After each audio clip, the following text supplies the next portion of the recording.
Mamio et de Madame Legrain. Donc je vais donner la parole dans cet ordre-là. Madame Calvez, vous avez la parole.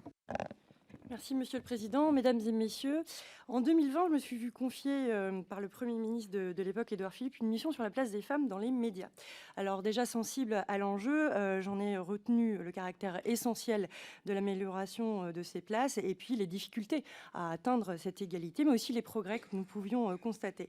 Pour cette audition, je suis allée voir, je suis allée consulter le dernier baromètre de l'ARCOM, qui est en date du 6 mars 2023. Le prochain arrivera dans quelques jours.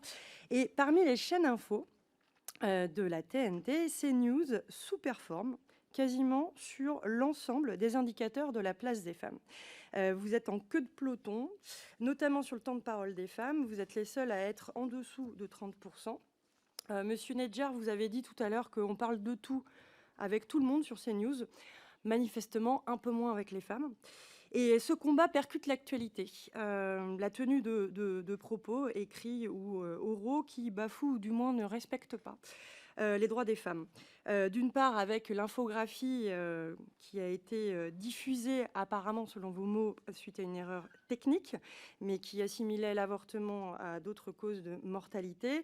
Et puis encore ce matin où l'on pouvait minimiser la portée de l'inscription du droit à l'IVG dans la Constitution. C'est un droit.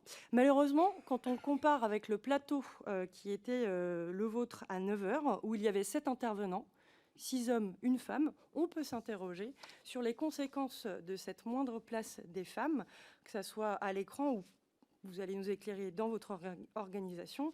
Alors, mon interrogation, elle est assez simple. Pourquoi en est-on encore là ? Est-ce qu'une meilleure place des femmes, une meilleure place accordée aux femmes sur votre antenne, dans votre organisation également, ne contribuerait pas à éviter des erreurs techniques selon vos mots? On pourrait supposer aussi peut-être certains errements éthiques. Et tout ça pour contribuer à quoi? À une meilleure qualité de l'information. Je vous remercie. Alors nous sommes extrêmement vigilants à tout ce que vous venez de signaler. On a encore un gros travail à faire, en effet, sur l'équilibre. Nous essayons de respecter, nous le faisons tous les jours, le temps de parole, l'équité, l'égalité, sur la diversité. Nous faisons de notre possible. On n'a pas parlé de la programmation, mais nous avons un service de 5 à 6 programmateurs qui, chaque jour, ont comme défi de faire venir des intervenants sur les plateaux. La priorité aujourd'hui, vu ce déficit en effet, est d'accentuer et d'inviter prioritairement les femmes. 50% pour rédaction. Voilà. Aujourd'hui, alors là on parle des invités, en ce qui concerne la rédaction, 50% de la rédaction est féminine. À l'antenne, je pense qu'une grande majorité de nos présentateurs, enfin les présentatrices sont des femmes, mais en effet, il y a un gros travail à faire encore et nous y attelons sur les expertes.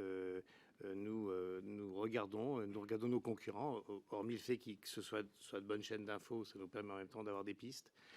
On reçoit pléthore de livres, donc d'interventions, et on essaye en effet de faire venir. Vous avez parfaitement raison. Il y a un travail à faire sur ce point-là. Madame Calvez, est-ce que vous avez un rebond? J'aurais un rebond assez rapide, c'est que notamment les propos qui ont été tenus sur les droits des femmes rendent ces efforts encore plus indispensables. Monsieur Bauder.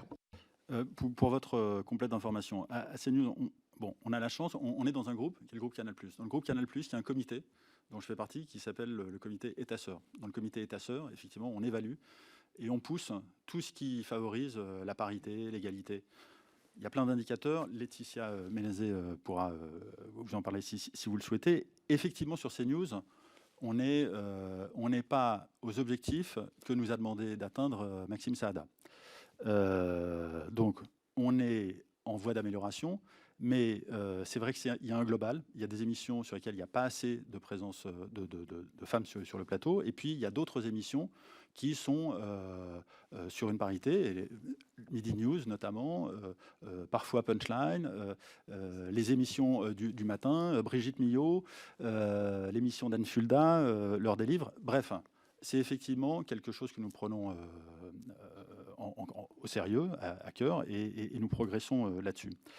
Sur sur le traitement de l'actualité sur l'IVG, ce matin, l'IVG faisait, c'est-à-dire la constitutionnalisation de l'IVG faisait la une de la matinale. Donc je peux comprendre, j'entends ce que vous dites, mais on ne l'a pas sous-traité, au contraire. C'était dans les 4 titres de la matinale, à l'heure et à la demi-heure. Mais pour y remédier à cette situation, en fait, il faudrait par exemple que vous leviez votre boycott et que vous veniez sur nos plateaux. Ça serait peut-être pas mal.